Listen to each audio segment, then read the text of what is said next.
Good people, Goon and Muttley here, and yeah, I travelled back from my nan's funeral on Thursday. So yeah, you can imagine it's been quite a hard time for me the last few days, this last 2 months really. But I've been trying to put the content out. So I've missed the Brentford preview and the City post-match videos because I didn't have my laptop charger with me and couldn't do the videos, and I didn't really want to do them on my phone. So I've just missed them out. So yeah, I'm just gonna miss out the City game, go straight in for Aston Villa preview and the predictions. So yeah, man, our form's not been too great, has it? Really gone into a bit of a hard patch at the moment, and we haven't really had this sort of bad patch this season, and everyone's in sort of a meltdown. So I'm still sort of the idea that we should have done a bit better in January. Like we haven't been in this position for 20 years, man. We could actually have won the league. We at one point were 8 points in front. But we maintain some wins, get our game in hand back. We'll still be in front of City, so I'm not. It's sort of room for panic, but I'm not going too crazy with it yet. But um, but yeah. So the Brentford game, I didn't do it after like the post match review sort of thing. So well, really and truly, like that offside decision absolutely done us in for the game.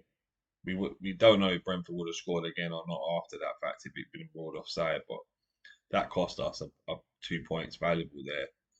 Then we've had a bad performance against City in the second half. First half, I thought we done well, and yeah, Eddie, not to try to blame him, but he had two gilded chances where he could have scored for Arsenal, and the game could have been a different story. But it is what it is. We made bad defending mistakes. Gabriel did one of them. Tommy Arthur did another. So yeah, man, can't. They had a bit of luck in every goal as well. Really, City. If you actually look back and look at the goals, there's a hell of a lot of luck in a lot of all three goals. So yeah, it wasn't like we got absolutely battered, but it's just we haven't been playing good, man. So not really a good thing to be to going into the Aston Villa away game, is it? But yeah, I'm quite confident. The last three times out of the last five that we played them, we won. We managed to beat them 1-0 last year at Villa Park. Obviously, they've got Unai Emery, so he would want to beat us. And yeah, man. So I'm looking at a 2-1 win away from home. Like I'm not really confident, but I'm gonna back Arsenal to try and get the bounce back now because they need to. We have to. Because City are away to Nottingham Forest, and no disrespect to Forest, but I don't really see them drop like beating City. But you never know; they might hold City to a draw. So if we can win today away from home, we could gain some points in City. You never know. But yeah, from now on out, it's like game by game. We really need to be hard at it, man. And I'm not too sure if Partey's back because had a little look. It's saying he's back on the 19th. So if he's not been training, I doubt he's going to be in this game. So that brings me to the lineup. Does Arteta change it up a bit because he's kept this lineup for a while now, and he's just not performing. Some of the players, like I'm not trying to dig Xhaka out, but he got that great cross against Man United at home. But other than that, has he made another goal contribution since then? I honestly not saying he hasn't, but I can't remember that he have. And for a player that's playing in the eight role, he needs to make more goals and assists. And that's like I'm not trying to dig him out. Like he's had a great season. Eddie's been hit and miss in some of his games, and it's just like we've lost Partey now. We've got Jorginho in. Like, don't get me wrong, no disrespect to Jorginho and the signing. He is a good player, but is he the player we should have signed? He's a player that I think should be playing alongside Partey. Maybe drop Xhaka for a few games. You've got him to play. We should have got a better replacement for Partey, man. And it's not like we haven't been screaming out for the last couple of seasons now. We know this injury, and we know El he does a job, but towards the end of last season, with the injuries we had and him in the team, we didn't make the top four. So we know he's not gonna. He's a decent squad player, that's all. But that's all he is a decent squad player. that's my whole. I don't know who we could have signed. I'm not gonna go out and start naming names because it's obviously it is a hard job in January to do the signings, but we should have signed someone, man. We could have put ourselves in a bit much better position in January than what we are in now. But away to home to Villa against our ex-manager,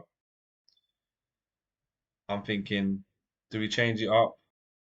Maybe drop Xhaka and do a Jorginho and Zinni centre midfield partnership. Put Kiratini at left back. Maybe drop Eddie for this game. Put Trossard in and have Trossard and Martinelli rotating in up front and going on the left wing. Um, I think I'll start Ben White at right back because that was just defensively he was quite solid throughout the game, Tommy Arsu. But that he's just like, come on, man. He slid in, tried to block the second goal. It deflects off of him and goes in the back of the net, beats Ramsdale. First goal, he's absolutely terrible. I don't know what that back pass was.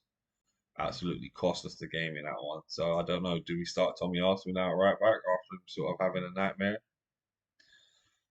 But yeah, man. What do you guys think? Should we change it up a bit? I do. I honestly do. I would do what I said. Change it up a little bit. Maybe even put that Kiwior in defensive in centre back. Try him out. Gabriel had a bad poor mistake. Like you need to learn in this team. If you make mistakes and you're poor, you're gonna get dropped. It doesn't matter how good you train throughout the week. In that game, you were terrible, so you're not gonna play in the next game. That's the that's what we should be like anyway. You know what I mean? We've got enough decent players here now that can come in and sort of change over. Maybe even start Vieira role in Xhaka's role and see how it goes. Don't touch Zinchenko at left back. But I want to see him in midfield and see how he goes because Kieran a great left back. Last season we loved him when he dropped out towards the end of the season. That's one of the reasons why we didn't get top four because we didn't have Kieran. So as great as Zinchenko is, and the inverted role is sort of key to how Arteta wants to play. Martinelli needs someone running up and down the left side with him, and he's just not been getting it. And the sort of play that Eddie and Keta plays up top, it's not like Jesus. So Martinelli's sort of isolated a lot of the time out on left wing, and I think we're trying to especially the last 4 to 5 games, he's just not looked himself, man. Definitely not. But yeah, just hope we can bounce back, get the win, 2-1 away from home. I would like it. I'll take a 1-0 as long as we win, man. We need to put the points on the board now. Can't be dropping no more points. And my little points about the January that it's done now, and we're in February now, so that's the squad they thought they could get through the season with. And yeah, so we just got to back the club and hope they can. But yeah, man, thanks for watching, guys. Thanks for all the love and support. The channel's still growing, it's doing great, and that's all because you guys are tuning in, giving me the watches and giving me the subs. So thanks a lot, man. And so to the next time, this is Gunnar Mutley, the YouTube correspondent, signing off.